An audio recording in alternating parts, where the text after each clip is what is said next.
સાહેબશ્રીને મારા નમસ્કાર. મારું નામ વિરલભાઈ સોનુભાઈ ગાંગોડા. હું ડાંગ જિલ્લાની ચિકાર પ્રાથમિક શાળામાં ધોરણ 7માં અભ્યાસ કરું છું. હું આપને એક પ્રશ્ન પૂછવા માંગુ છું.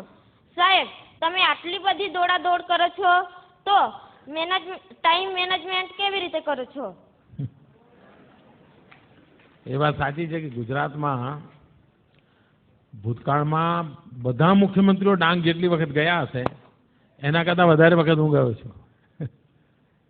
કોઈને પ્રશ્ન પૂછે સ્વાભાવિક છે, જે કામ કરે ને એને સમયનો પ્રશ્ન જ નથી હોતો. જે ન કરે ને એને સમયના પ્રોબ્લેમ હોય છે.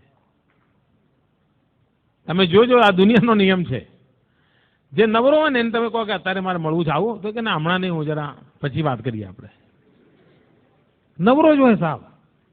અને જે કામ કરવું હોય કે એમ કરો ને ભાઈ, તમે જો 9 વાગે આવી જાઓ તો 9 ને 9 ની 5 ની વચ્ચે આપણે એડજસ્ટ કરી લઈશું, બેસી લઈશું, તમે આવી જજો ને. ખરેખર જે કામ કરનારો માણસ હોય છે એને સમયની ક્યારેય ખોટ પડતી નથી. ભરપૂર સમય છે આપણી પાસે. આપણને સમયનો ઉપયોગ આવડતો નથી.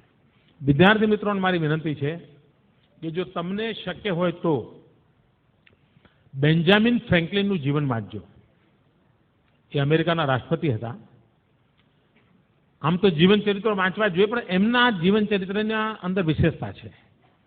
એમને પોતાને શું થતું, કામ બહુ કરે તો લોકો ફરિયાદ કરે કે તમે આ નથી કરતા, તમે મળતા નથી, તમે એટલે પછી એમને થયું હારું આટલું બધી મહેનત કરું તો એમ મને તો ફરિયાદો જ આવ્યા કરે છે. એટલે એમણે અભ્યાસ ચાલુ કર્યો પોતાનો અને એક ડાયરી બનાવી અને એમાં એમણે લખ્યું, ભાઈ કરવા જેવા કામો કેટલા કર્યા, ન કરવા જેવા કામો કેટલા કર્યા, ન કરું તો ચાલે એવા કામ કેટલા કર્યા, કરીએ તો એ ઠીક ને ના કરીએ તો ઠીક એવા કામ કેટલા કર્યા. અને પછી ટીકમાર્ક કરવા માંડ્યા. સોમવારે જેટલા કામ કર્યા બધું ટીકમાર્ક કરે. અઠવાડિયા પછી એમણે જોયું કે કરવા જેવા કામ ઓછા કર્યા હતા અને ન કરું તો ચાલે એવા બધા જ કર્યા હતા. કાં આપણને જ ખબર નથી હોતી કે હું આ ન કરું તો ચાલે, ભાઈ પછી કરી જવાય તો ને. આપણે નક્કી નથી કરતા, પ્રાયોરિટી નક્કી નથી કરતા.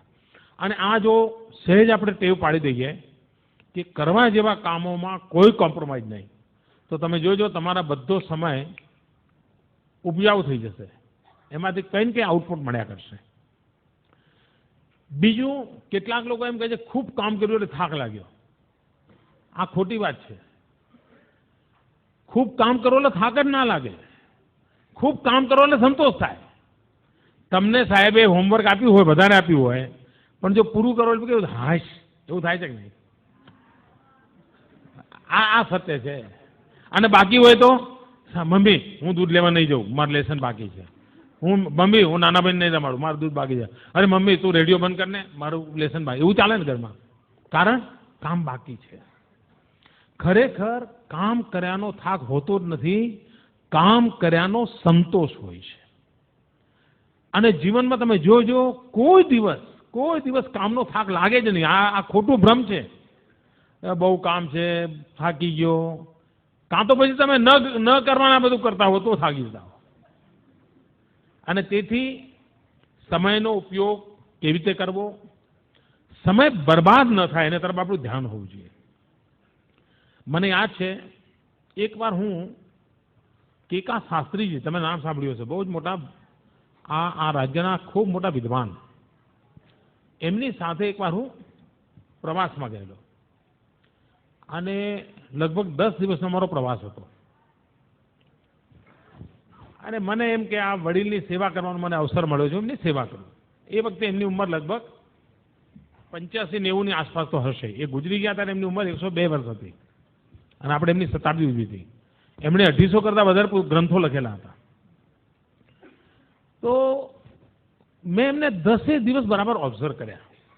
તમને આશ્ચર્ય થશે, એમણે શબ્દકોશ લખ્યો છે, ગુજરાતી શબ્દકોશ. માનો કે રેલવે ફાટક હોય અને રેલવે ફાટકમાં અમારી ગાડી ઊભી રહી હોય તો આપણે શું કરીએ? ઊભા રહીને નીચે લટાર મારીએ, યા ત્યાં સિંગ ચણાની લારી હોય તો ત્યાં જઈએ, ક્યાંક ટમેટા મળતા હોય તો એ જઈએ, એવું બધું કરીએ ને. મેં જોયું કે જેવી બસ ઊભી રહી નથી કે પોતાના થેલામાં ચોપડો કાઢ્યો નથી, તરત આમ લખવાનું ચાલુ જ કરી દે અને ફરી પાછી ફાટક ખુલે અને બસ ચાલે પછી અમને મૂકી દે. મને એમ થાય કે આ માણસ સમયનો કેટલો બધો ઉપયોગ કરે છે. રાત્રે ક્યાંય પહોંચવાનું હોય ધર્મશાળામાં અમે ઉતરતા તો હું એમના માટે કે પથારી લેવા જઉં એ પહેલાં તો એ પોતાનું જે થેલો હતો એનું ઓછું કરીને સૂઈ ગયા હોય. મારે એમને રાત્રે ઓઢાડવા પડે, કશું નહીં, કોઈ અપેક્ષા જ નહીં. ત્યારે હું જોતો હતો કે આ વ્યક્તિ આટલું બધું કામ કેવી રીતે કરી શક્યા હશે. સમયનો એટલો અદ્ભુત ઉપયોગ કરતા હતા એ. મેં એટલા આમ અને બારીકાઈથી મેં જોયું છે ને. અને મને તાજ્જુબ હતું.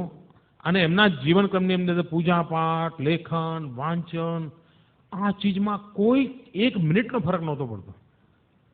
અને 10 દિવસનું એટલું હેક્ટિક શેડ્યુલ હતું.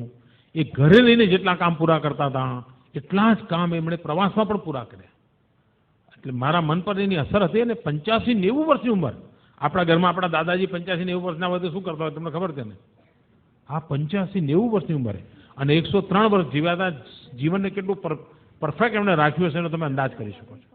તો સમયનો સદુપયોગ આ મંત્ર લઈને જો ચાલીએ, કરવા જેવા કામોને પૂરા કરવાનો આગ્રહ રાખીએ, કામમાં આનંદનો ભાવ અનુભવીએ તો આપણને ચોક્કસ પરિણામ મળે.